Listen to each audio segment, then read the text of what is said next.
नमस्कार साथियों, मैं दीपक बिट्टू आपके सामने हाजिर हूँ हमारे नए YouTube channel Edu source by Bittu पर। आज हम चर्चा करेंगे एक ऐसे बिंदु पर, एक ऐसे विवाद के बारे में, एक ऐसी परिस्थितियों के बारे में कह सकते हैं जिसने पूरे विश्व को हिला रखा है, और वो है रूस यूक्रेन वार। कहने को ये युद्ध रूस और यूक्रेन के बीच में हो रहा है, परंतु हम सब जानते हैं कि ये युद्ध है रूस और अमेरिका के बीच में, तभी ये इतना लंबा चल रहा है। चलिए बात करते हैं कि आखिर रूस और अमेरिका के बीच में ये युद्ध कहां कब शुरू हुआ।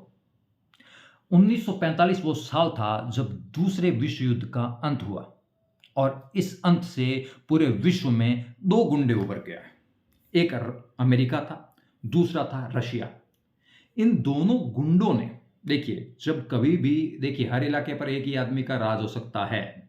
अगर कोई दूसरा आदमी आएगा तो वहां गैंग्स बनेगी, वहां गैंग वार होगा, और यही पूरे विश्व में 1945 के बाद शुरू हुआ। अमेरिका ने अपनी गैंग बनाई 1949 में, जिसका नाम था NATO, North Atlantic Treaty Organisation. उसके अंदर 30 देश थे, मतलब उस गैंग में 30 गुंडे थे। वो जो सारे के सारे यूरोप के थे, लगभग यूरोप के थे। लाइक 28, 30 में से 28, 28 जो कंट्री थे वो यूरोप के थी, और दो आप नॉर्थ अमेरिका के थे, यूएसए और कनाडा। तो इन 30 देशों का एक संगठन था नाटो, जिसका लीडर था अमेरिका। दूसरी तरफ 1955 में रशिया ने अपना एक संगठन बनाया, जिसको कहते हैं वार्सा पैक्ट। तो पूरा विश्व है जो नाटो वर्सेस वार्सा पैक्ट हो गया था, अमेरिका वर्सेस यूएसएसआर हो गया था। 1991 तक अमेरिका और यूएसएसआर, नाटो और वार्सा पैक्ट अपने आप को इस दुनिया का राजा बनाने के प्रयास करते रहे, प्रतिस्पर्धाएं करते रहे, लड़ते रहे, जिसको शीत युद्ध कहा जाता है। लेकिन कुछ ऐसी परिस्थितियां बनी कि सोवियत संघ का वार्सा पैक्ट का डाउनफॉल होना शुरू हुआ, और 25 दिसंबर 1991, 1991 वो क्रिसमस का दिन था, जिसको नाटो के देश के लोगों ने बड़े धूमधाम से मनाया, क्योंकि इस दिन 25 दिसंबर 1991 को जो रूस सोवियत संघ था वो 15 टुकड़ों में टूट गया। उन 15 टुकड़ों के 15 देश बन गए। वार्सा पैक्ट अब खत्म हो गया, और ये जो 15 टुकड़े हुए थे इस सोवियत संघ के, उसमें सबसे बड़ा टुकड़ा था वो रूस का था, जो सबसे पावरफुल था, और तब भी सोवियत संघ का नेतृत्व रूस ही करता था। तो हम कह सकते हैं कि रूस के 15 टुकड़े हो गए, जिसमें से एक टुकड़ा यूक्रेन था, तो दूसरा एक टुकड़ा मोल्दोवा भी था, जिसके बारे में हम बाद में बात करेंगे। सबसे पहले बात करते हैं यूक्रेन के बारे में। तो जब यूक्रेन रूस से अलग हुआ, तो उसके कुछ हिस्सों में रूस के समर्थक लोग थे जो ये चाहते थे कि हमारा जो देश है वो रूस में शामिल हो जाए वापस। और इसका रशिया ने खूब फायदा उठाया और यूक्रेन पर कब्जा करने की अपनी इच्छा को बरकरार रखा, लेकिन कभी क्रांतिकारी रूप नहीं दे पाया अपनी इच्छाओं को, क्योंकि तब तक यूक्रेन का नाटो में जाने का कोई भी विचार नहीं था। यूक्रेन अपने आप को स्वतंत्र रखना चाहता था, अपने आप को गुट निरपेक्ष रखना चाहता था। तो रूस ने भी ज्यादा प्रयास नहीं किए। परंतु जब यूक्रेन, रूस को पता लगा कि ये यूक्रेन है वो भी नाटो में जाने का प्रयास कर रहा है, तो 2014 में रूस ने यूक्रेन के एक क्रीमिया नामक इलाके पर कब्जा कर लिया, यह कहते हुए कि यहाँ के लोग हैं वो रूस में ही शामिल होना चाहते हैं, तथा ये इलाका है वो भी रूस का ही है। और जब रूस ने यूक्रेन के क्रीमिया पर आक्रमण करके कब्जा किया, तो पूरे विश्व में इसकी निंदा हुई।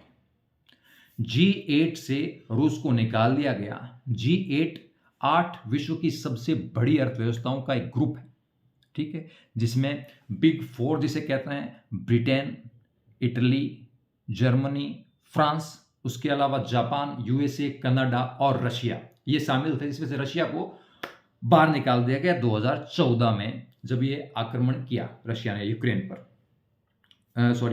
यूक्रेन पर था, क्रीमिया पर उन्होंने कब्जा कर लिया। जब क्रीमिया पर कब्जा हो गया, तो यूक्रेन ने पूरा विचार बना लिया कि अब हमें नाटो में जाना ही जाना है। क्यों?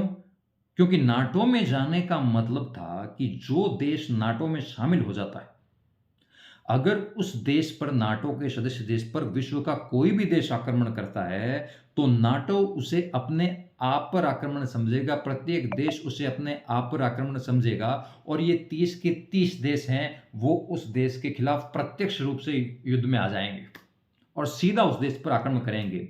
मानिए कि अभी यूक्रेन अगर नाटो में शामिल हुआ होता, तो जैसे ही रूस यूक्रेन पे आक्रमण करता, तो 30 के 30 देश सीधा रूस पे आक्रमण करते। अभी तो चुप-चुप के आक्रमण करते हैं, यूक्रेन को चुप-चुप के हथियार उपलब्ध करवा रहे हैं, एकदम हिडन वार कर रहे हैं, लेकिन तब प्रत्यक्ष रूप से सामने आके युद्ध लड़ते। ये है नाटो में शामिल होने का जो मूल कारण है, यूक्रेन की जो चाह का। तो रूस को पता चल गया कि ये फाइनली अब नाटो में जाएगा।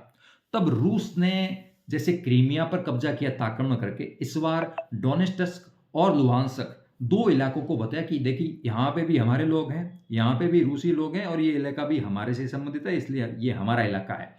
और रूस ने 24 फरवरी 2022 को युद्ध शुरू कर दिया, और वो जो युद्ध शुरू हुआ उसके हालात किस प्रकार से हुए, क्या-क्या घटनाएं चली, आपको पता है इस रूस यूक्रेन वार की।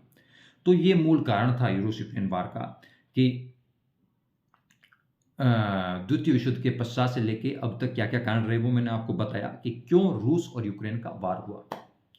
अब बात करते हैं एक नए इलाके के बारे में, जो विश्व में उभर के आ रहा है, और कहा जा रहा है कि अगर तीसरा विश्व युद्ध होने की पूरी संभावना है, वो इस इलाके से है, जिसको कहा जा रहा है, जिसका नाम है ट्रांसनिस्ट्रिया।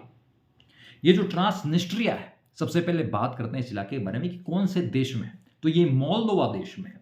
और मोल्दोवा देश कहाँ है? मोल्दोवा देश है वो यूक्रेन के ठीक पीछे की तरफ है, और ये मोल्दोवा भी यूक्रेन की तरह ही एक टुकड़ा था सोवियत संघ का, रूस का, जो 1991 में टूटा था। ठीक है। अब मोल्दोवा जो देश है उसकी लोकेशन देखते हैं। देखिए, मोल्दोवा जो है, यूक्रेन जो है, वो मोल्दोवा और रशिया इन दोनों के बीच में स्थित है। ठीक है। और ट्रांसनिस्ट्रिया है वो यूक्रेन और मोल्दोवा के जो बॉर्डर है वहां पे स्थित एक इलाका है। ट्रांसनिस्ट्रिया जो इलाका है, यहाँ के जो लोग हैं, वो सबसे पहली चीज तो रूस के समर्थक हैं। वो 1991 में हुए विभाजन के बाद से ही खुद को रूस का हिस्सा मानते रहे हैं। ठीक है। और ये चाहते हैं, और ये अपने आप को अलग देश मानते हैं। ठीक है। अब हुआ क्या, रूस को पता चला कि यहाँ पे जो लोग हैं ये हमारे प्रबल समर्थक हैं, तो रूस लंबे समय से यहाँ के लोगों को मुफ्त में राशन उपलब्ध करवा रहा है, मुफ्त में तेल उपलब्ध करवा रहा है, गैस उपलब्ध करवा रहा है, बहुत सारी सब्सिडियां दे रहा है। और आप मानेंगे नहीं, जो ट्रांसनिस्ट्रिया के लोग हैं उनके पास 3 प्रकार की सिटीजनशिप है। पहली मोल्दोवा की, मोल्दोवा जो देश है वो कहता है कि हमारा इलाका है, ये हमारे लोग हैं, तो इनके पास हमारी नागरिकता है। दूसरी जो नागरिकता है वो ट्रांसनिस्ट्रिया की खुद की है, क्योंकि यहाँ के लोग मानते हैं कि ये हमारा अलग देश होना चाहिए। तीसरी रशिया की है, रशिया वाले कहते हैं कि आप तो हमारे ही हो, तो यहाँ के लोगों के पास 3-3 प्रकार की नागरिकताएं हैं। ठीक है। अब रशिया क्या चाहता है? रशिया इस पर निश्चित रूप से ही कब्जा करना चाहता है, क्योंकि वो यूरोप में एंट्री पाना चाहता है। और अब वो जल्दी से जल्दी क्यों ट्रांसनिस्ट्रिया पर कब्जा करना चाहता है? क्योंकि ट्रांसनिस्ट्रिया है वो यूरोप के ठीक पश्चिम साइड में है, यूक्रेन के ठीक पश्चिम बॉर्डर पे है, और पूर्वी बॉर्डर पे आप देखेंगे रशिया है। तो अगर ट्रांसनिस्ट्रिया पर रशिया अपना कब्जा कर लेता है, तो यूक्रेन पे वो दोनों तरफ से वार करेगा। और मान के चलिए, जब ट्रांसनिस्ट्रिया पर रूस का कब्जा होगा, ट्रांसनिस्ट्रिया पर रशिया आके यूक्रेन पर अटैक करेगा, तो ये लगभग यूरोप के अंदर घुसकर अटैक होना माना जाएगा, और इससे नाटो में खलबली मच जाएगी, और ये जो युद्ध है वो कब विश्व युद्ध में बदल जाए, इसका कुछ कहा नहीं जा सकता। तो ये है ट्रांसनिस्ट्रिया, जिसके बारे में आज कम सुन रहे हैं, लेकिन हमें आने वाले दिनों में बहुत ज़्यादा इसके बारे में सुनने को मिलेगा, और पूरी वैश्विक राजनीति को, वैश्विक अर्थव्यवस्था को ये क्षेत्र प्रभावित करेगा। तो इसके बारे में आप नक्शा देखें, इसके बारे में कहीं पढ़ें, इसके बारे में आप विचार करें कि आगे होने वाले समय में क्या होगा, और आपकी जो भी रुचि है उस टॉपिक के आप कमेंट सेक्शन में मुझे बताएं कि मुझे किस पर अगला जो सेशन करना चाहिए आपके साथ। तो आज हमने एक कंटेंट जो है वो देखा हमने कि जो रूस यूक्रेन वार के बारे में था, मोल्दोवा के बारे में सीखा, ट्रांसनिस्ट्रिया के बारे में सीखा। और बहुत-बहुत धन्यवाद सुनने के लिए मेरा पूरा वीडियो। और अगर ये नॉलेज आपको अच्छी लगे तो आप इसको लाइक ज़रूर करें वीडियो को, और आप चाहते हैं कि दूसरों तक भी ये नॉलेज पहुँचे तो इसको आप शेयर ज़रूर करें। ठीक है? धन्यवाद। मिलते हैं जल्दी एक नए नॉलेज शॉट के साथ, एजुकेशन के शॉट के साथ। तब तक बाय बाय और हैप्पी होली। Thank you.